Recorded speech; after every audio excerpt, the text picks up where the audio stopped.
नमस्कार, मैं हूं प्रवीण दुबे। तो हाजिर हैं हम खबरों के अंदर की खबर और उसका विश्लेषण लेकर। बीते कुछ घंटों के दौरान क्या घटा आपके पास, वो क्यों घटा, उसके पीछे की कहानी क्या है, उसके घटने से क्या बढ़ेगा, कौन सी खबर ऐसी है जो आपके सरोकार से जुड़ी है, आपके लिए फायदेमंद है या नुकसानदेह, या फिर ऐसी है कि जिसके होने और ना होने से आपकी सेहत में कोई फर्क पड़ता ही नहीं है। दिन भर की प्रमुख खबरों का पूरा निचोड़ अगले आधे घंटे में हम आपको दिखाएंगे, ताकि आप भी ये कह सकें कि खबर तो ये है।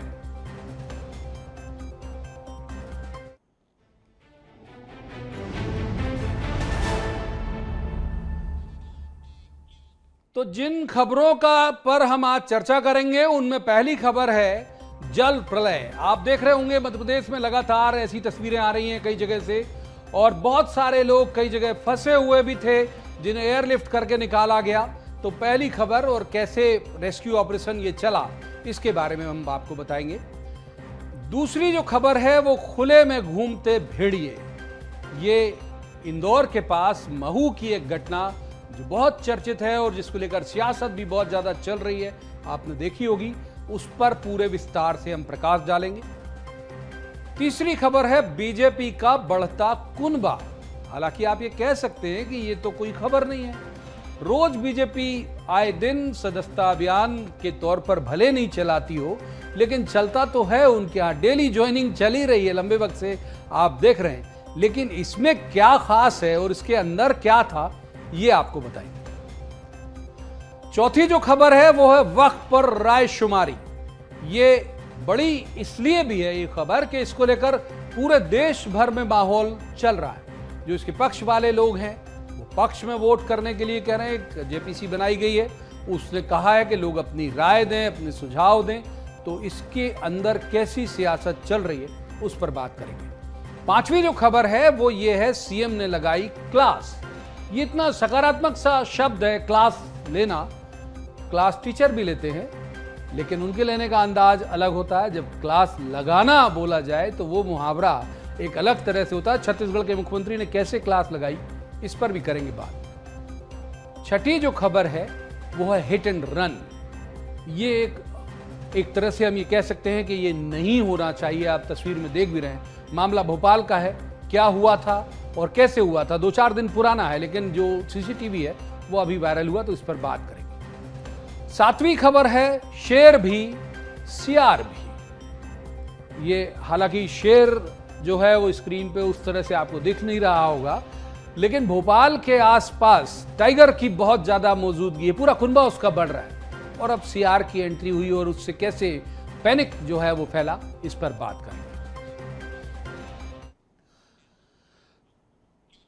तो करते हैं शुरुआत। एमपी में हो रही बारिश जानलेवा होती जा रही है। ग्वालियर चंबल इलाके में इसका कहर बढ़ता ही जा रहा है। दतिया, डबरा और आसपास के इलाकों में तो हालात ऐसे हो गए कि मुख्यमंत्री डॉक्टर मोहन यादव को सुबह सुबह आपात बैठक बुलाना पड़ी। हैदराबाद से विमान द्वारा एनडीआरएफ का 60 सदस्यीय दल ग्वालियर के लिए रवाना किया गया। सेकरा व डबरा में फंसे लोगों को हेलीकॉप्टर के जरिए किया गया एयरलिफ्ट। 3 हेलीकॉप्टर भी बचाव कार्य में तैनात किए गए। सितंबर के महीने में अमूमन ऐसी बारिश नहीं होती, मगर इस बार पूरे प्रदेश में जल प्रलय जैसे हालात हैं। सभी बांध लबालब हैं और ऐसे छलक रहे हैं कि बरगी बांध के तो 19 गेट खोलने की नौबत आ गई। कई शहरों के निचले इलाकों में पानी घुस गया और जनजीवन अस्त व्यस्त हो गया। देखिए हालात।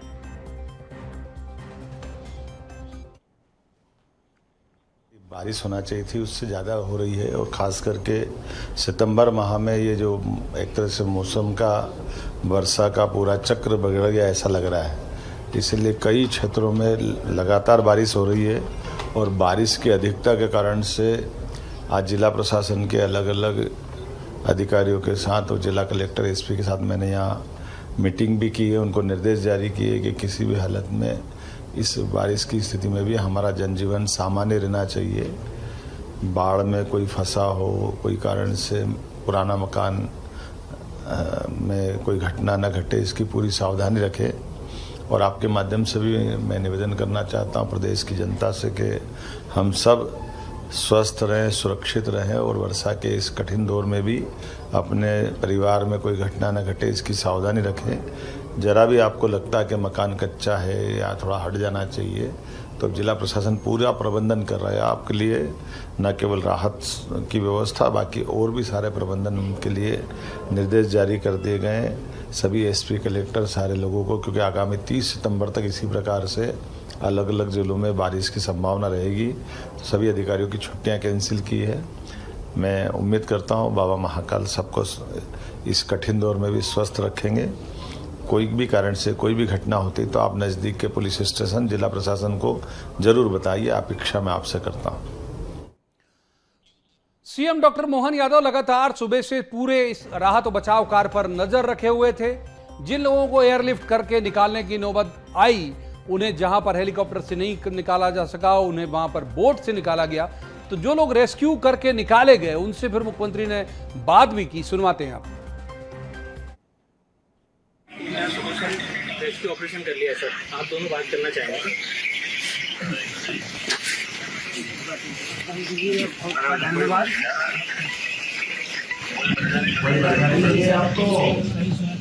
आपकी मेहरबानी से बाहर आ गए हैं, आपकी टीम ने निकाल लिया हमको सुरक्षित। क्या नाम था आपका? क्या नाम है? राम मिलन यादव। वो रामचंद्र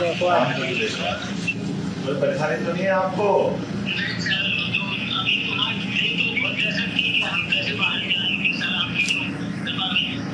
चलो अच्छा है, भगवान की दया, महाकाल की कृपा आप सब पे, बहुत अच्छा। सभी सारे लोगों को मिलकर के सबको ध्यान रखना, और अब पानी वानी आए तो बचाव रखना अपने आप का है ना, दोबारा गिराना मत ऐसी स्थिति। सभी जवानों को बधाई देता हूँ मैं अपनी तरफ से, जो जितने भी जवान हैं, और उनको सबको, जो कितने लोग थे रेस्क्यू टीम में? 50 लोगों की टीम लगी थी, और आपकी तरफ से सबका सम्मान भी कर रहे हैं हम लोग। चलिए बढ़िया। एसपी कहाँ है? एसपी नमस्कार। एक काम करना है, इनको सबको पुरस्कार देना, ये पूरी टीम है ना, सम्मानित कर रहे हैं, और पुरस्कार भी सर इसको देंगे। ग्वालियर जिले की डबरा तहसील के ग्राम सेकरा व डबरा कस्बे में चारों ओर जल भराव होने से फंसे लोगों को एयरलिफ्ट करके निकालने की कवायद चलती रही। ग्वालियर विमानतल से ये दल 2 टीमों में बंटकर हेलीकॉप्टर द्वारा लोगों को एयरलिफ्ट करके सुरक्षित स्थान पर पहुंचाने के लिए जूझता रहा। दतिया के खलकपुरा में राजगढ़ किले की पुरानी दीवार गिरने से मलबे में 9 लोग दब गए थे, जिसमें से 2 लोगों को सुरक्षित बाहर निकाला गया। वहीं 7 लोगों की मलबे में दबने से मौत हो गई। एक बात और आपको याद होगा कि इन्हीं बाढ़ प्रभावित इलाकों के दौरों पर गए तत्कालीन गृह मंत्री नरोत्तम मिश्रा खुद बाढ़ में फंस गए थे, जिनको फिर एयरलिफ्ट करके निकाला गया था।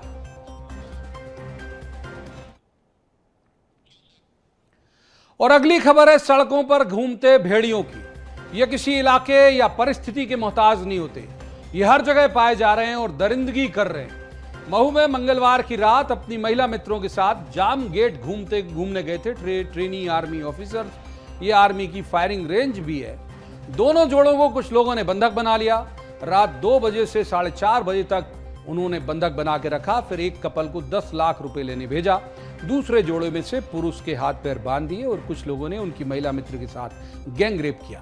हालांकि पुलिस ने लगभग सभी आरोपियों को गिरफ्तार तो कर लिया 24 घंटे के अंदर, लेकिन इस मामले ने देश भर की सियासत को गरमा दिया। कांग्रेस नेता राहुल गांधी और बसपा सुप्रीमो मायावती ने भी इसे लेकर सरकार को घेरते हुए सोशल मीडिया पर बहुत सारे पोस्ट किए। घटना सामने आई थी कि 4 लोग जो हैं वो जामगेट पे देर रात, जामगेट के पास जो आर्मी फायरिंग रेंज है वहां पर 4 लोग, 2 लड़के 2 लड़कियां वहां पर गए थे देर रात को, और वहां पे 3-4 घंटे बैठे हुए थे जब पीछे से कुछ लोगों ने आकर उन पे हमला किया।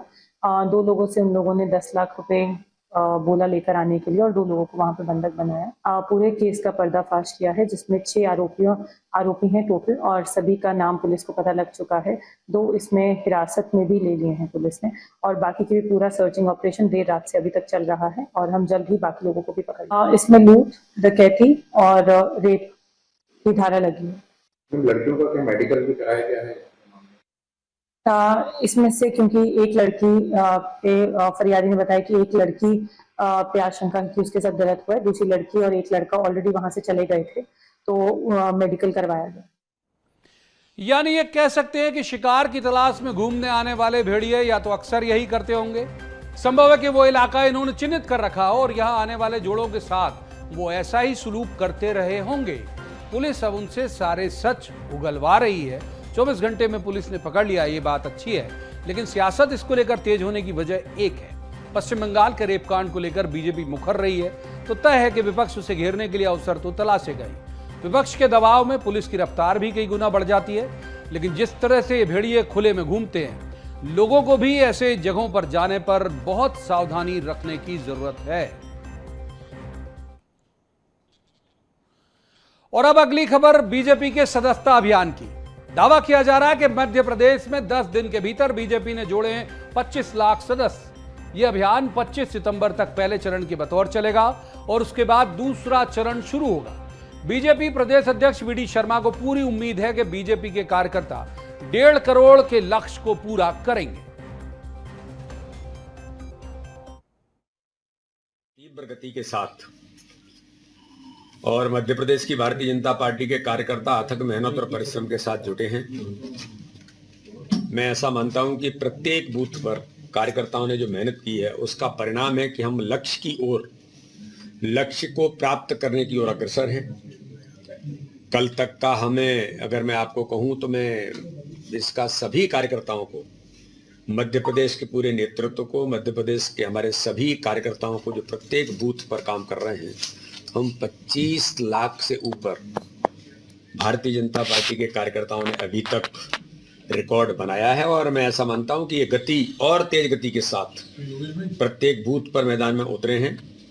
25 सितंबर तक पहला फेज चलेगा और मुझे तो विश्वास है कि हम 1.5 करोड़ का जो लक्ष्य है उसको जल्दी ही पूरा करें। इसमें दिलचस्प है आज की सदस्यता का एक मामला।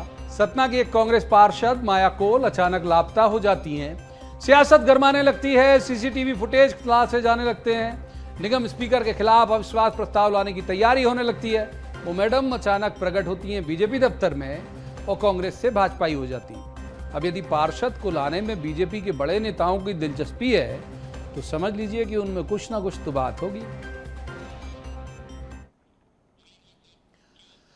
अगली खबर है वक्फ बोर्ड की संपत्तियों से जुड़ी हुई। देश में वक्फ संपत्तियों पर लगातार उपजते विवाद और इनसे होने वाले पचड़ों के बाद केंद्र सरकार हाल ही में वक्फ संशोधन अधिनियम विधेयक लेकर आई है। वक्फ में सुधार के उद्देश्य से लाए गए इस बिल को सरकार ने 8 अगस्त 2024 को मानसून सत्र के दौरान संसद में रखा था। बिल पर विपक्ष के कुछ सदस्यों के विरोध के बाद इसके लिए संयुक्त संसदीय कमेटी यानी जेपीसी बना दी गई। अगस्त के अंत में जनता से बिल पर सुझाव मांगे। अगस्त के अंत में उन्होंने मांगे। समिति ने कहा कि वो इस बिल को लेकर आम जनता, उसके भागीदारों और साथ ही एनजीओ समेत बाकी लोगों की राय जानना चाहती है। कमेटी ने अपने संपर्क सूत्र दिए, एक बारकोड दिया, मेल आईडी दी और कहा कि लोग इस पर अपने सुझाव डिजिटल तरीके से भी चाहें तो भेज दें ताकि कानून बनाने में बहुत आसानी रहे। और दोनों पक्षों के लोग इस पर खुलकर वोट करने की अपील कर रहे हैं। संविधान से चलने वाला देश है, संविधान हमारी आत्मा है। संविधान के विरुद्ध कोई जाएगा। वक्फ बोर्ड एक ऐसा विचित्र कानून है, ना अपील है, ना दलील है, ना कोई, चाहे जिस ज़मीन को कह देंगे कि हमारी है तो वो उनकी मानी जाती है। ये आधे हिंदुस्तान पे वक्फ बोर्ड का कब्जा है। तो तथ्य प्रमाण जिनके पास कागज़ होंगे भारतीय संविधान के मुताबिक वो ज़मीनें उनकी, पर अकारण के जो दावे हैं वो सब निरस्त होंगे। आप सबको मालूम है कि वक्फ तरमीम बिल जो वक्फ बोर्ड का तरमीम करने के लिए लाया गया है उसको जेपीसी कमेटी ने अभी रोक रखा है और जेपीसी ने आपसे और हमसे सबसे सलाह मांगी है, जैसे पहले मांगी गई थी। 13 तारीख आखिरी तारीख है। भोपाल और मध्य प्रदेश के तमाम लोगों से दरखास्त करूंगा कि हमारे यहाँ से अभी बहुत कम ईमेल पहुंचे। जल्द 13 तारीख आखिरी डेट है, उससे पहले अपना मशवरा दें और रिजेक्ट करने की बात करें। जमीनों के मामले में भारत में तीसरे नंबर पर आता है वक्फ बोर्ड। सबसे ज्यादा जमीनें इन्हीं के पास हैं। इनके दावों को लेकर अक्सर विवाद होते रहते हैं। इसका संधारण भी केवल मुस्लिम वर्ग के पास ही क्यों हो? इनके दावों का आधार क्या है? इन पर टैक्स या दूसरे सरकारी नियंत्रण क्यों नहीं है? नई मांग के आधार पर इसी तरह की बातों को लेकर नए कानून बनाने की बात जो है वो कही गई है। अगली खबर है छत्तीसगढ़ से। छत्तीसगढ़ के मुख्यमंत्री विष्णुदेव साय ने आज कलेक्टर कॉन्फ्रेंस बुलाई। मुख्यमंत्री उस कॉन्फ्रेंस में जमकर नाराज हुए। बैठक शुरू होने के साथ ही सीएम साय ने नाराजगी जताना शुरू कर दी। शासन की योजनाएं पूरी तरह से पारदर्शिता के साथ अंतिम पात्र व्यक्ति तक पहुंचे, ये उनके निर्देश थे। जनता और स्कूली छात्रों के साथ जो बीते दिनों दुर्व्यवहार माफ कीजिए, उन घटनाओं पर भी सीएम हुए नाराज। अधिकारियों को दी भाषा के संयम को लेकर विशेष हिदायत। उन्होंने कहा कि छोटे छोटे काम को लेकर रायपुर ना आए लोग, बल्कि उनकी समस्या का निपटारा जिले में ही हो जाना चाहिए। कुछ जिलों में साइकिल वितरण में देरी पर भी उन्होंने नाराजगी जताई। सीएम विष्णुदेव साय ने अधिकारियों को दो टूक कहा कि गुणवत्ताहीन काम हो यदि तो सख्त कार्रवाई होनी चाहिए और जहां जरूरी हो वहां पर एफआईआर भी करा दी जानी चाहिए। कलेक्टर एसपी कॉन्फ्रेंस का आयोजन हुआ है।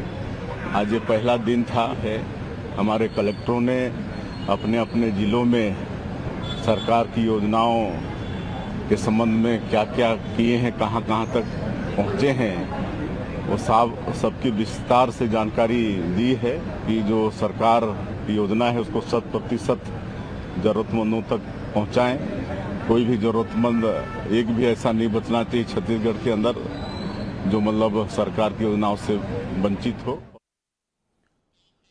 इसमें दो राय नहीं कि ऐसी कॉन्फ्रेंस संतुलन बनाने का काम करती हैं। अधिकारियों को यह पता चल जाता है कि मुखिया उनके काम को देख रहा है, उनकी गलतियां पकड़ में आ सकती हैं। समीक्षा में जो आंकड़े कम ज्यादा होते हैं उसे लेकर सवाल करने में प्रशासन में भी चुस्ती आती है।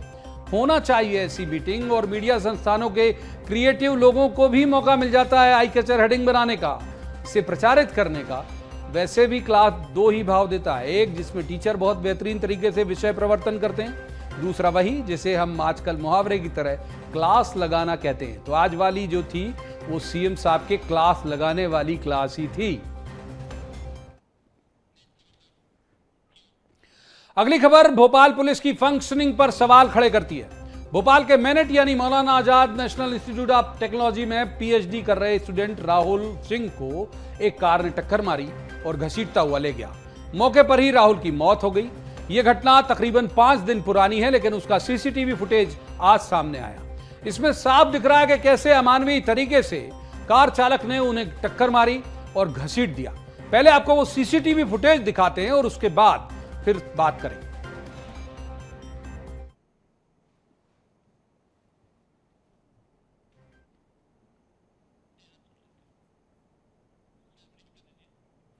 यह है सीसीटीवी फुटेज आप देख रहे होंगे, जिसमें टक्कर मारने के बाद बजाय रुकने के वो कार चालक उसे घसीटता हुआ ले गया। बहुत संभावना इस बात की है कि हो सकता है कि जब वो टकराया होगा बाइक वाला तो शायद उसकी मौत नहीं हुई होगी। यदि वो रुक जाता कार चालक तो शायद उसकी जान बच सकती थी, लेकिन घसीटे जाने के बाद उसके बचने की संभावना बिल्कुल न्यूनतम हो गई और फिर उसे अस्पताल जब तक ले जाया गया तब तक ये हो गया कि भाई उसकी डेथ हो गई। गलती पुलिस की भी है। वो दावा तो करती है कि हर चौराहे पर उसके सीसीटीवी लगे और ऐसी घटनाओं पर तत्काल आरोपियों को पकड़ने में मददगार होते हैं ये कैमरे। हालांकि लगे हैं कैमरे तभी तो ये फुटेज बाहर आया, लेकिन अभी तक पुलिस कार चालक को तलाश नहीं पाई, जबकि घटना को तकरीबन 4-5 दिन हो चुके हैं। और अब आखिरी खबर जो दिलचस्प है। भोपाल के बैरागढ़ के बोरवन पार्क में दिखाई दिया सियारों का झुंड। 10 से 12 सियार झुंड में नजर आए तो लोग डर गए। डर ट्रेंड कर रहे उत्तर प्रदेश के भेड़िए परिवार का रहा होगा। वन विभाग मिनिमम रिस्क अफोर्ड करना चाहता है, लिहाजा उन्होंने मुनादी करा दी कि हिंसक है सियार, मांसाहारी है, मॉर्निंग वॉक पर जाने वाले सावधान रहे। सियार खतरा देखकर करता है हमला, ये सही है, लेकिन वो बिल्ली प्रजाति के बड़े जानवरों की तरह आक्रामक नहीं होता। पहले खबर का आप एक हिस्सा देखिए और फिर उससे संवाद करें। बोरवन पार्क में सियार दिखने का मामला सामने आया। हालांकि हम आपको दिखाएंगे कि यहाँ पे जो सियार है जिसे कहा जा रहा है, हालांकि यहाँ पे कुछ लोग हैं हमारे साथ मौजूद हैं जो कि ये बता रहे हैं कि ये सियार नहीं बल्कि लोमड़ी है। हालांकि वन विभाग के जो कर्मचारी हैं वो भी यहाँ पर मौजूद हैं और यहाँ पे आप देख सकते हैं कि जो तस्वीरें मैं दिखाने की कोशिश करूँगा कि कुछ जो है जिसे सियार कहा जा रहा है या फिर वो लोमड़ी है, वो जो है यहाँ पे वो जानवर जो है हमें इन तस्वीरों में नज़र आ रहा है। और आप देख सकते हैं कि यहाँ पे वो सीधी तस्वीरें आपको नज़र आएगी कि यहाँ से जो है जो लोमड़ी है या सियार है इसका अंदाज़ा नहीं लगाया जा सकता, लेकिन यहाँ से तस्वीरें बिल्कुल साफ आपको नज़र आएगी। जो कर्मचारी हैं वो यहाँ पर इस जानवर को यहाँ से भगाने का काम कर रहे हैं। सर, ये लोमड़ी है सियार? ये बताते हैं कि लोमड़ी है, सियार का तो ऐसे कुछ जो है अफवाह शायद कुछ फैलाई गई है, पता नहीं। बाकी लोमड़ी घूमती रहती है तो कोई नुकसान नहीं पहुंचाती है। बिल्कुल।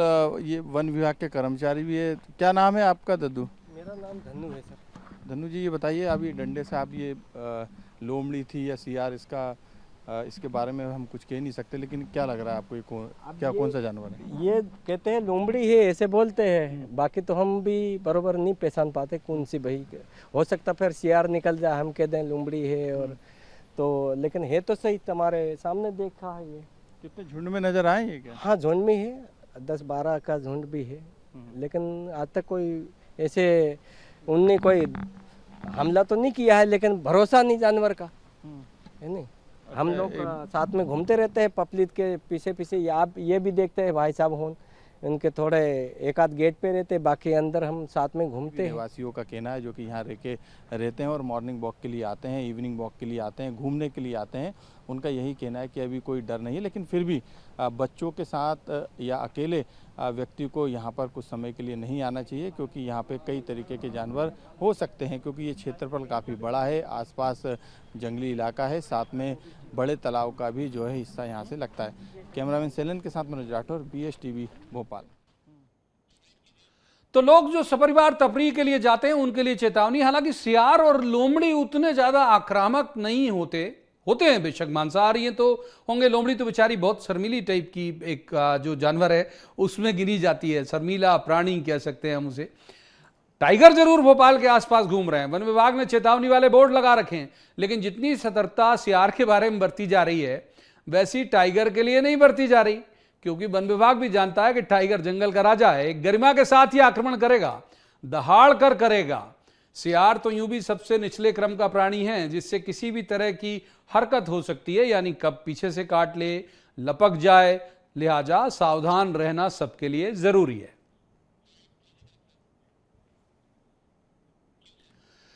तो आज इस कार्यक्रम में इतना ही। कल इसी वक्त इसी चैनल पर आपसे दोबारा मुलाकात होगी, तब फिर करेंगे खबरों का विश्लेषण। अभी दीजिए इजाजत, अपना बहुत ख्याल रखिएगा और देखते रहिएगा BSTV। नमस्कार।